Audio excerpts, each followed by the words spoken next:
अब हम आपको जिहाद और इस्लाम का वो सही अर्थ दिखाना चाहते हैं जिससे हमारे देश के मुसलमानों को और आप सबको हमेशा दूर रखा गया है। दुनिया का कोई भी धर्म हिंसा को बढ़ावा नहीं देता, इस्लाम भी नहीं देता। इसलिए किसी भी मजहब के बारे में किसी नतीजे पर पहुंचने से पहले हमें उसके सिद्धांतों के बारे में जरूर पता होना चाहिए। इस्लाम ने हर मुसलमान के लिए कुछ खास कर्तव्य बनाए हैं। इन्हें इस्लाम के 5 स्तंभ कहते हैं। इस्लाम का पहला स्तंभ है शहादा, जिसका शाब्दिक अर्थ है घोषणा करना या गवाही देना। हर मुसलमान का कर्तव्य है कि वो इस बात की घोषणा करे कि अल्लाह के सिवा कोई और परमेश्वर नहीं है, यानी वो सिर्फ और सिर्फ अल्लाह में ही अपना भरोसा रखेगा।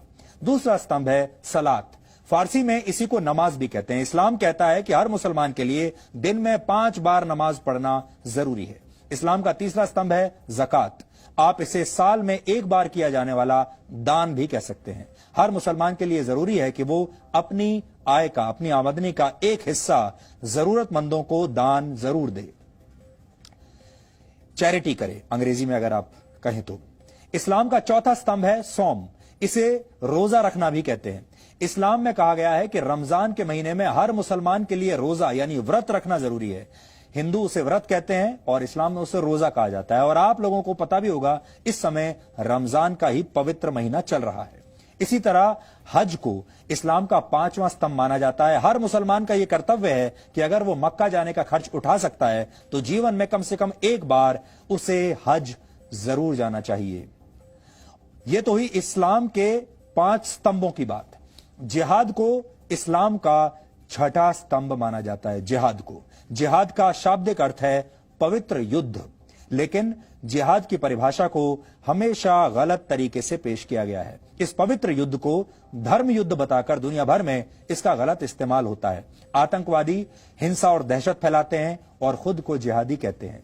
कट्टरता को जिहाद बताकर कट्टरपंथी अपने काम को सही ठहराते हैं। आज हम आपको ये बताने वाले हैं कि कौन से काम जिहाद की श्रेणी में नहीं आते। आप इन्हें नोट कर लीजिए ताकि जिहाद के मामलों में आपके तर्क मजबूत बन सके।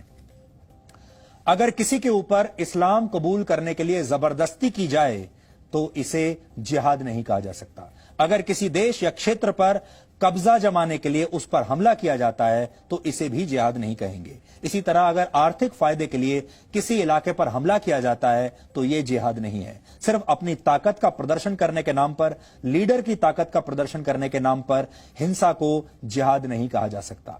अगर निर्दोष लोगों, बच्चों, महिलाओं की हत्या की जाती है या उनका बलात्कार किया जाता है, इसे भी जिहाद बिल्कुल नहीं कह सकते। और अगर किसी पर हमला करके उसकी संपत्ति का नुकसान किया जाता है, इसे भी जिहाद नहीं कहेंगे। इसी तरह अगर किसी को हराने के लिए जैविक युद्ध का सहारा लिया जाता है तो इसे भी जिहाद नहीं कहा जाना चाहिए।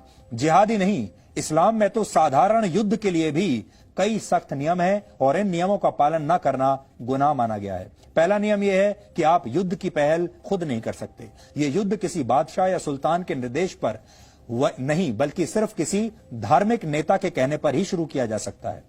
ये नियम यह भी कहते हैं कि युद्ध में दुश्मन को भी पूरा सम्मान देना चाहिए और दुश्मन सैनिकों के साथ न्याय करना चाहिए। दुश्मन सेना के घायल सैनिकों का इलाज उन्हें अपना सैनिक मानकर करना चाहिए। युद्ध जितनी जल्दी हो सके उसे समाप्त करना चाहिए। अगर दुश्मन शांति की पहल करे तो फौरन युद्ध विराम की घोषणा कर देनी चाहिए। युद्ध के दौरान कुओं या पानी के स्रोतों में जहर डालना बिल्कुल प्रतिबंधित है। आधुनिक युद्ध की भाषा में कहें तो रासायनिक या जैविक हथियारों से हमला करना गुनाह माना गया है। जिहाद की परिभाषा को सदियों से हमेशा गलत तरीके से पेश किया जाता रहा है और इसी का नतीजा है कि हमारे देश में जिहाद पर बात करना आपके जेल जाने की गारंटी बन सकता है। सच दिखाना आपको कोर्ट कचहरी